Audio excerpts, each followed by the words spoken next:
Hello, I'm Rex Childhouse, and I got another email today, and I love getting emails. I love getting videos. Hey, look at this. Wow, this is absolutely amazing. I love getting these videos. I would describe myself as a researcher, and I look at a number of these with some degree of logic, and I have a pretty darn good memory.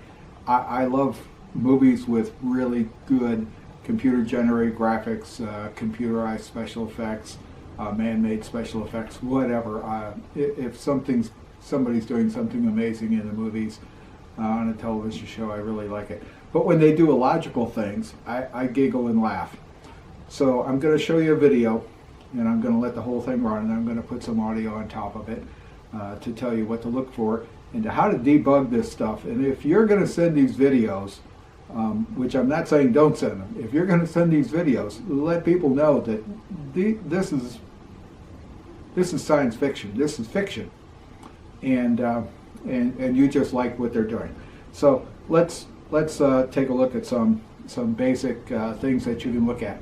And I love this. You see winter movies, and I love winter movies. I wish I had 4 seasons a year. Southern California, we have 2. Fire season, getting ready for fire season. And fire season is pretty much 364 days a year. We're in getting ready for fire season now, 1 day a year, and we're about to lose that.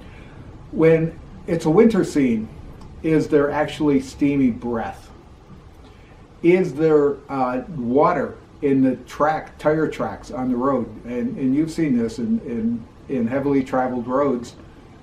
During the winter, the snow and the ice gets melted by the tire heat, and you see moisture, water in the tire tracks. So take a look for that. Look at the areas around the sidewalks where they've been shoveled. Do they actually have shovel marks, or are they these beautiful cultured edges? I'll bet you they're beautifully cultured edges because they were put there with a blower type system. Kind of interesting. I love NCIS. I love NCIS. We watch every episode. I even help them with their lines. We've watched them so many times. And early in the each show, literally, I start, hey, shoot that guy. He's the bad guy. Shoot him now. Get this over with. Get on to a new one.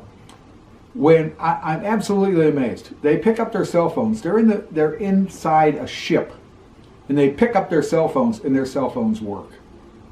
No, that doesn't work this way. We live in Southern California. We have stucco houses. Our stucco houses use chicken wire to hold the stucco up on the side of the house. You can't walk through this house and maintain good cell phone contact, and I can look out the window. No. We have the USS Midway Museum here. I was on the Midway for 5.5 years. You walk onto the hangar deck where you can see the skyline and the shoreline outside of the hangar deck through the hangar doors. Try to use your cell phone. You'll find out you probably can't do it. I love the impossible. How they get cell phone service there, I don't know. There's a way to get handy-talkie service throughout the ship, but that's actually using the ship's hull as a antenna. You take a wire, you clip it to something steel, you get good electrical contact. You're actually using the ship's steel as your antenna, and then somebody else who's clipped to it can get it too. Works really well. So that's kind of fun. Brake failures in cars. Hallmark is good for this. A number of other television shows are good for this. The person gets in the car, starts it up, and it's a new car, starts it up, starts driving down the road, and then has brake failure. Well, it's probably been 1975, I'm guessing, that by federal law, we had to have 2 independent brake systems in the car. Yeah, they can have reservoirs that are in the same place, but there's 2 different sections in the reservoir. And since I'm going to say about 1982, there's been warning systems in there. So this is a requirement. You get in your car, you have to push your foot on the brake, unless you've got like a pre-1980 car, to get your gear shift out of park. That requires brake pressure. That's not mechanical movement. That's brake pressure that allows you to remove that. So when people have dual brake failures in Hallmark movies in particular, I kind of giggle and laugh. when you see a movie, when you see a video clip of something that's really strange and unusual, I'm going to show you in this one, and they give you the television station or the radio station that carried the event, just go on the internet and search it and see what comes up.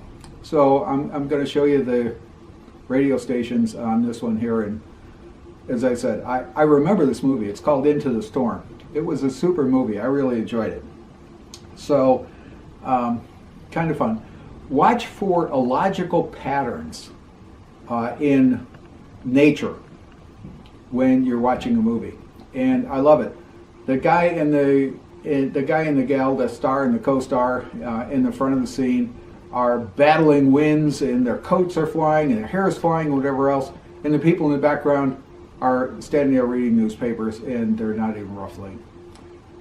Because the fan isn't big enough to cover the whole set. The fan's only big enough to cover the star and the co-star.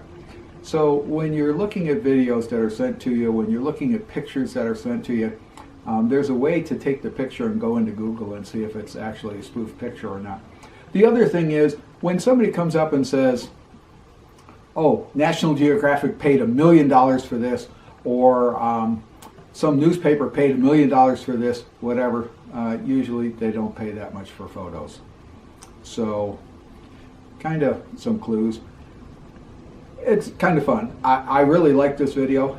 I thought the movie was great. You now have me searching for the movie on demand to see if I can watch it again. And one of the things that's going to show up in the movie is a really unique video from the interior of a car, a motor vehicle. It's not a car, it's a specially built truck for these tornado hunters.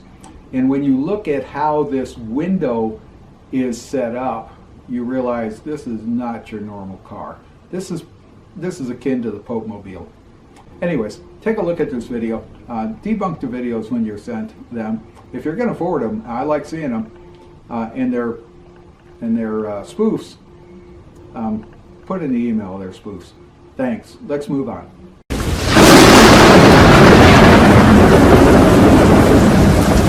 When they reference a radio or television station, it's really easy to figure out if it's a true radio station or television station. Simply go on the internet, use any search engine, type in the call letters. There's another thing to look at, and this is a general rule. It's not an absolute, because I think there's actually a couple of violations in this process. If the television station or the radio station is east of the Mississippi, it starts with W. If it's west of the Mississippi, it starts with K. Now, there are a few exceptions. This video references a couple of different radio and television stations, and I'll show you as they go.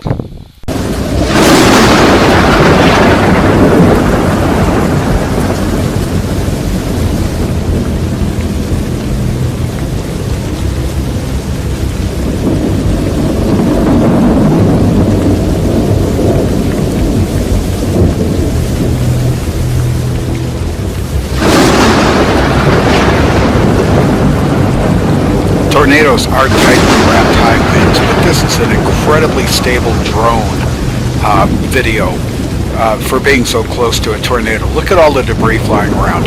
In this video, or in this section of the video, the cameraman is more intent on photographing the cameraman in front of him than the scene that's actually happening. Question.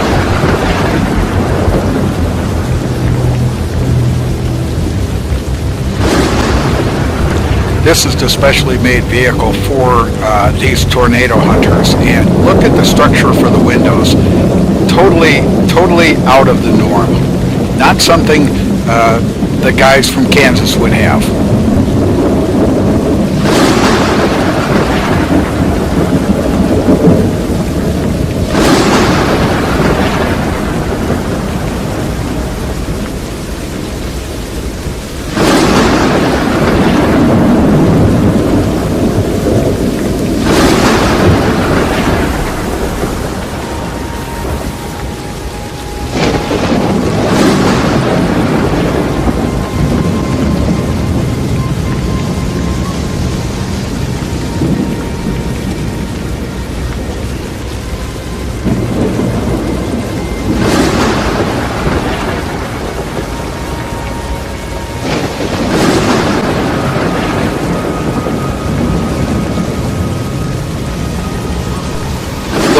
trees in the background. They're hardly moving.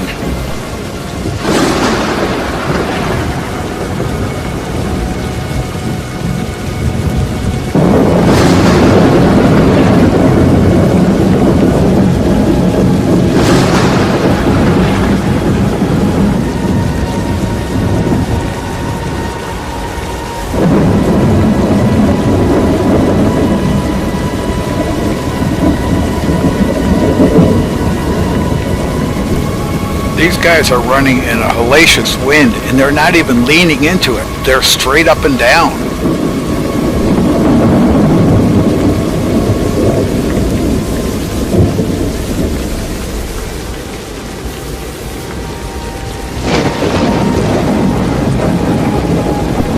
The results of an internet search for KFZA. It comes back to the movie.